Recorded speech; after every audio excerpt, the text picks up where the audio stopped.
नमस्कार किसान भाइयों, स्वागत है आप सभी का हमारे यूट्यूब चैनल पर। आज हम आपको अपने खेत की सरसों की फसल दिखाते हैं। देखिए क्या बेहतरीन फसल आपको देखने को मिलेगी। और इस फसल में कुछ चीज़ें हम आपको बताना चाहेंगे, कुछ बातें क्लियर कराना चाहेंगे कि जब आप पौधे की हेल्थ देखेंगे तो आप देखिए क्या बेहतरीन पौधे की हेल्थ आपको देखने को मिलेगी। इसकी मोटी सी पेड़ी देखने को मिलेगी, अच्छी फ्रूटिंग है इसमें। देखिए पहली बात यह है कि संकर किस्म है और इसमें किसी भी प्रकार का कोई भी रोग और कोई भी कीट आपको देखने को नहीं मिलेगा। अब बात यह है कि संकर किस्म से मतलब हमारा ये है कि संकर वैरायटी है, ये बताने का। बाकी ये हम नहीं कह रहे हैं कि संकर वैरायटी इसलिए इसमें रोग नहीं है। आपको हम दिखाएं अगर तो बेहतरीन तरीके से इसमें फूल के नीचे देखिए बढ़िया फलियाँ निकल रही हैं अच्छी, और दानों के उभार अभी से इसमें देखने को मिल रहे हैं, यानी कि अच्छा दाना इसमें बन रहा है। तो अब कोई भी रोग भी नहीं है। तो किसान भाइयों के लिए सबसे बड़ी समस्या ये रहती है कि सरसों में अंत में देखा जाता है कि उत्पादन ख़राब हो गया या बहुत कम हुआ।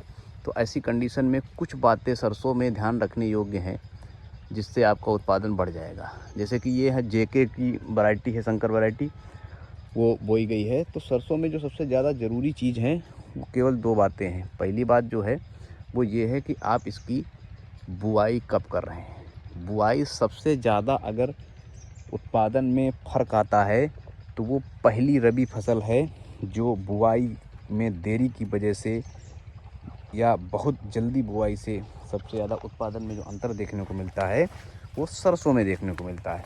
तो इसलिए सरसों की बुआई करते समय ना देर और ना जल्दी, समय से बुआई सबसे ज़्यादा रिकमेंड है। जैसे कि गेहूं में आपने देखा होगा, सुना भी होगा कि अगर लेट हो रहा है तो थोड़ा सा बीज दर बढ़ा देते हैं, क्योंकि कल्ले कम निकलते हैं लेट होने की दशा में। तो अगर आप बीज दर बढ़ा रहे हैं तो उत्पादन उसमें जो है वो मैनेज हो जाता है। लेकिन सरसों के केस में ऐसा कुछ नहीं है। आप अगर समय से बुआई कर रहे हैं और आपको देखने वाली बात ये रहेगी कि जब आप समय से बुआई कर रहे हैं तो अब ये देखिए क्या बेहतरीन तरीके की फलियां इसमें बनी हैं। तो सरसों में जब आप समय से बुआई कर रहे हैं तो उस समय नमी की मात्रा आपको देखने योग्य है कि जो नमी है उसमें पर्याप्त जो है, बहुत अधिक नमी नहीं होनी चाहिए और एकदम सूखा खेत भी नहीं होना चाहिए। आपका पौधा निकलेगा उसके बाद में जैसे ही फसल आपको लगे कि अब लगभग 1 सप्ताह बाद इसमें फूल आना शुरू हो जाएगा, ये पीले रंग का फूल दिख जाएगा, तो इसका मतलब है कि अब आपको पानी लगा देना चाहिए। यानी कि जैसे कि आपको लग रहा है 20 तारीख तक फूल आ जाएगा तो आपको 15-16 तारीख में पानी दे देना चाहिए। और वही पानी मुख्यतः जो गेहूँ सरसों की फसल में लिखित में तो सिंचाई कई बताई जाती हैं अलग अलग कंडीशन में, लेकिन सामान्य तौर पर किसान सिर्फ एक सिंचाई करते हैं। तो ऐसी दशा में वो सिंचाई पुष्प आने के लगभग 5 से 7 दिन पहले की जाती है। और जब वो सिंचाई की जाएगी तब देखिए उसका रिजल्ट ये निकलता है कि बेहतरीन तरीके की फलियां निकलेंगी ढेर सारी, और लगातार फूल अभी बना हुआ है तो इससे लगातार अभी और फलियां बनेंगी। अब बात ये आती है कि जो दाने, जैसे कि आपको हम दाना दिखाते हैं इसमें कि देखिए क्या बेहतरीन तरीके की जो है फ्रूटिंग हुई है, मोटी मोटी सी फलियां हैं इसमें।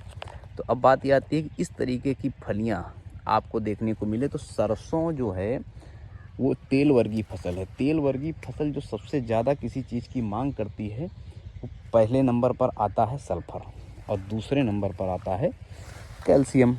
तो अब इसमें तेल वर्गीय फसल में जो सल्फ़र की बात कर रहे हैं तो इसमें हम सल्फ़र दे सकते हैं। तो सल्फ़र बुआई के समय हम दे सकते हैं, सल्फ़र बेंटोनाइट, अलग अलग तरीके की चीज़ें आती हैं, जिंक सल्फेट दे सकते हैं। लेकिन अगर हम आपको बताएं कि कुछ ऐसी चीज़ डालो कि किफ़ायती भी रहे और सल्फ़र की मात्रा भी मिल जाए, तो आप जिप्सम ले सकते हैं। जिप्सम को अगर आप सरकारी बीज भंडार से ख़रीदते हैं तो 60 रुपये के अंदर आपको बोरी पड़ जाएगी अगर आप पंजीकृत किसान हैं। तो उसका आप छिड़काव करेंगे तो लगभग उसमें 19% सल्फ़र होता है। 1 बीघे में अगर आप 1 बोरी भी डाल रहे हैं उसको तो आपकी फसल में बेहतरीन सल्फ़र की मात्रा मिलेगी।